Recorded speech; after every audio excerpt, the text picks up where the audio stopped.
Thank you, Mr. Chairman. Yeah. Please allow me, the slides are in English, but allow me to speak in French. Okay.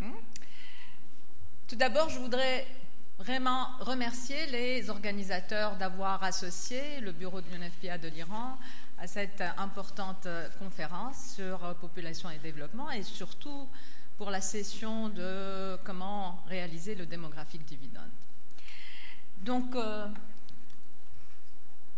je vais surtout parler de la transition démographique en Iran, la fenêtre démographique et la réalisation du dividende démographique en Iran, et puis les défis que l'Iran a à réaliser le dividende démographique.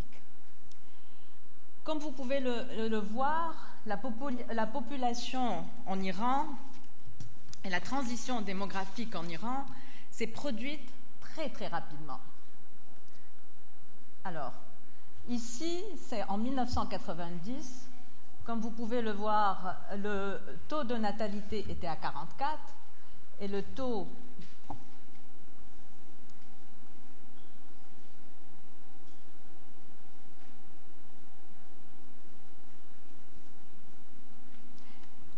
de mortalité était à 13,6. En 2000, le taux de natalité a diminué considérablement et atteint 17,9 et le taux de mortalité était aux alentours de 4,7. Donc la transition démographique en Iran s'est produite très rapidement, en 20 ans, grâce, on va le voir, au programme qui a été mis en place, grâce au développement de l'Iran et grâce essentiellement au programme de santé de la reproduction et du planning familial, qui est l'un des meilleurs programmes de planning familial qu'on peut reconnaître comme un des meilleurs du monde. Donc, comme vous pouvez le constater, la transition démographique, ça c'est donc l'Iran. En 1990, le taux de fécondité était à 6,53. En 2000, il a atteint 1,9. Et actuellement, il est à 1,8. Il est exactement comme tous les pays vraiment développés.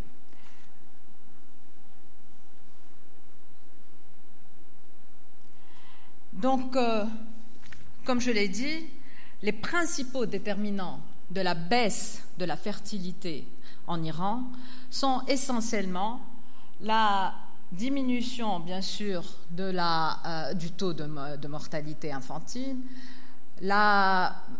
grâce au planning aussi familial, le programme de planning familial qui était essentiellement bien intégré au niveau des soins de santé primaires, comme on le dit ici, les soins de santé de base. Donc, il y avait une totale intégration du programme de planning familial dans les soins de santé de base et de soins de santé primaires et un programme qui a été non seulement au niveau du système de santé intégré, mais aussi dans le système social où même, et ici on le voit aussi en Tunisie, même les religieux en Iran ont promu le planning familial et c'est ce qui a fait toute sa réussite en Iran. Il y a bien sûr eu une grande avancée de point de vue de l'éducation et de l'éducation de la femme et de la fille, et comme vous pouvez le constater, depuis 1970, l'éducation de la fille était à 35,6%. En 2015, elle est de 84,2% et maintenant, elle a atteint beaucoup plus que ça. Elle a atteint même 90% au niveau du primaire. Elle est à 99% pour la fille iranienne. Bien sûr, il y a eu des avancées socio-économiques importantes au début des années 70 et 80 qui ont fait que aussi il y a eu des changements sociaux et un changement dans les valeurs sociales et de la vie au niveau de l'Iran, qui a aussi contribué considérablement à la baisse de la fertilité en Iran. Donc, comme vous pouvez le constater, ici, vous voyez comment, en 1980, la pyramide de l'âge en Iran est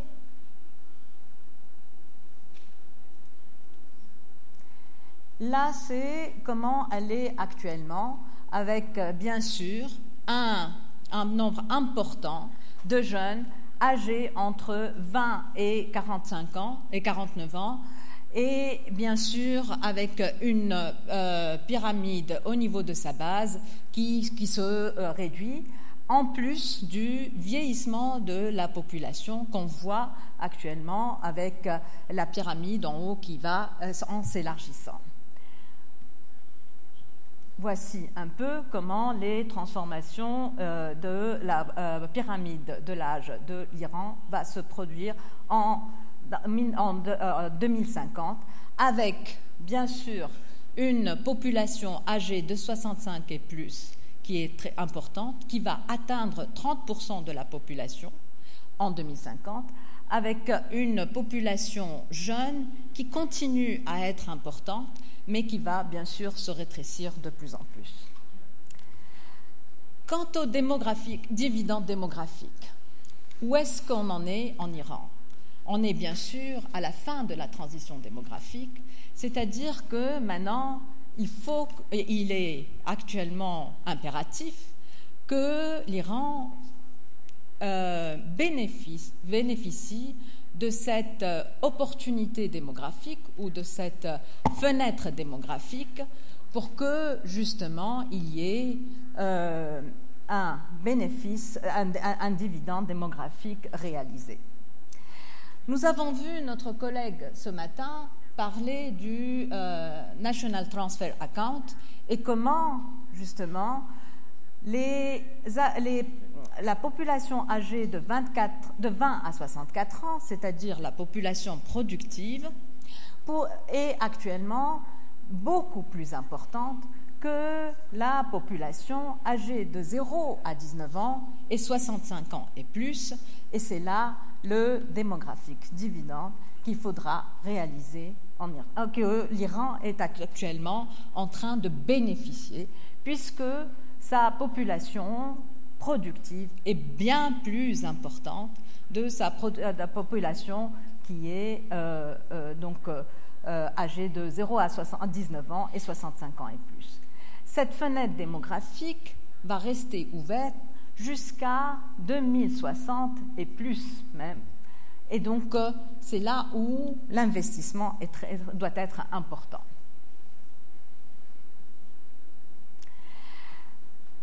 Qu'est-ce que l'Iran a fait pour bénéficier de ce démographique dividende? L'Iran a beaucoup investi dans le système de santé, comme on a dit, a beaucoup investi dans la santé de la reproduction et les droits reproductifs, et a investi dans l'éducation. Actuellement, ce qui est en rouge, c'est la population qui n'est pas éduquée. Ce qui est en jaune, c'est la population qui est au primaire, et là, c'est secondaire et plus. Comme vous voyez, la transition entre 1970 et actuellement est très importante. En 1970, la population était non éduquée essentiellement. Actuellement, la grande majorité de la population est bien éduquée et même au supérieur, le nombre de jeunes iraniens et iraniennes est très important au niveau supérieur. Donc c'est là où l'investissement dans le capital humain est important pour réaliser le dividende démographique, et c'est le cas de l'Iran. On le voit très bien, l'investissement dans le capital humain peut permettre de réaliser le démographique dividende. Mais bien sûr, il y a des défis. et les défis sont essentiellement, bien sûr, économiques. Il y a un taux de chômage très important, mais aussi il y a un important taux de chômage parmi les jeunes femmes diplômées et parmi les jeunes aussi diplômés. Comme je vois ma collègue ici en Tunisie, c'est exactement le cas de la Tunisie, où ce taux de chômage parmi les jeunes filles et les jeunes femmes diplômées peut aussi être un problème pour réaliser le démographique dividende. Donc ici, on peut voir essentiellement les défis qui ne permettent pas de réaliser ce qu'on appelle le premier dividende démographique et le second dividende démographique, puisque actuellement, en Iran, les politiciens et les décideurs en Iran sont en train de réfléchir comment pouvoir aussi bénéficier du second dividende démographique, puisque la population va vers le vieillissement. Et le second dividende démographique, c'est comment bénéficier de cette importante population qui va âgée de 65 ans et plus, qui sera éduquée, qui pourra être productive, et comment bénéficier de ce second démographique dividende. Donc ici, on peut voir essentiellement le problème du chômage. Le problème du chômage est essentiellement, comme vous pouvez le voir, entre la différence entre le chômage des femmes et les hommes. Le taux de chômage parmi les femmes en général est de 22%, alors que ceux parmi les hommes est uniquement de 10%. Si on regarde parmi les jeunes et les jeunes qui sont éduqués, on peut aussi constater qu'il est le double parmi les jeunes filles qui sont aussi diplômées. Il est de 44% parmi les jeunes filles âgées de 15 à 29 ans, alors qu'il ne l'est que de 22% parmi les jeunes garçons âgés de 15 à 29 ans. Donc, toutes les politiques, toutes les stratégies nécessaires pour réaliser le démographique dividende doivent focaliser sur les droits de la fille et de la jeune fille pour permettre de réaliser ce dividende démographique. Comme vous pouvez le savoir ici aussi, c'est que parmi les femmes âgées, donc ça c'est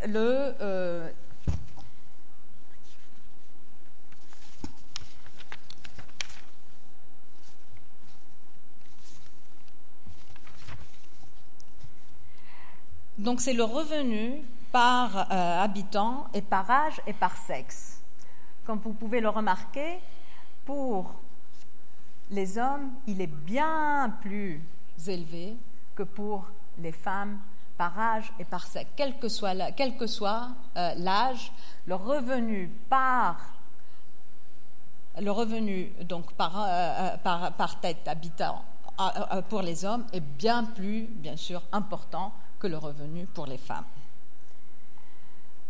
Donc, ce qui est très important à noter, si on veut vraiment réaliser le démographique dividende dans un pays comme l'Iran, où le programme de planning familial a permis de réaliser la transition démographique, où actuellement il y a un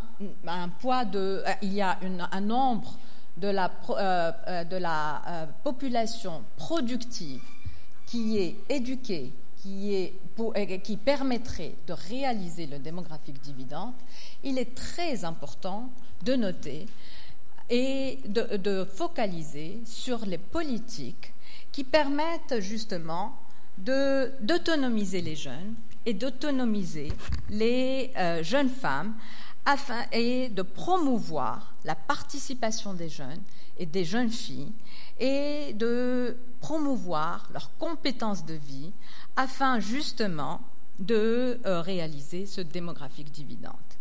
Pour ça, il est très important de noter que les programmes de santé sexuelle et reproductive et de droits reproductifs permettront justement à la population jeune de réaliser justement leurs droits et de contribuer à la réalisation du dividende démographique et à la contribution au développement en général dans les pays où ils sont. Il est très important aussi de noter que la promotion de la femme et la promotion des droits de la femme et de la jeune fille et mettre fin à la violence à l'égard de la femme contribueront justement à promouvoir et contribueront justement à réaliser le démographique dividende. On parle justement de dividende démographique parmi les jeunes, mais on oublie de parler du dividende de gender démographique. C'est que de focaliser sur les droits de la femme et de la fille et de promouvoir la santé sexuelle et reproductive permettrait de réaliser aussi le gender démographique et ainsi préparer une population qui, dans 20 ans ou 30 ans, sera âgée de 65 ans et plus, permettra aussi de réaliser le second démographique dividende quand la personne peu âgée arrivera à l'âge de 65 ans et plus. Il est très important de noter que la coopération Sud-Sud et le partenariat Sud-Sud est à promouvoir parce que les expériences des pays où la transition démographique, comme l'Iran, la Tunisie ou d'autres pays de la région du Sud, sont à la fin de la transition démographique ou ont réalisé la transition démographique, pourraient justement non seulement l'expertise qui existe dans ces pays pourrait être partagée avec les pays du Sud qui sont en voie de réaliser leur transition démographique et bénéficier du dividende démographique à temps, mais aussi cette coopération Sud-Sud permettrait aux décideurs et aux scientifiques de ces pays de réfléchir ensemble comment, justement, on pourrait échanger des expériences, mais aussi dans les réflexions sur les politiques nécessaires pour que la fin de la transition démographique, où encore on a une opportunité et une fenêtre démographique qui peut être utilisée pour réaliser le dividende démographique, mais pour cela, ensemble, les pays du Sud pourraient réfléchir réellement sur les politiques et les stratégies qui doivent être mises en place et en œuvre, et essentiellement sur le rôle de la santé sexuelle et reproductive et du planning familial qui pourrait aider à la réalisation du démographique dividende. Merci beaucoup pour votre attention.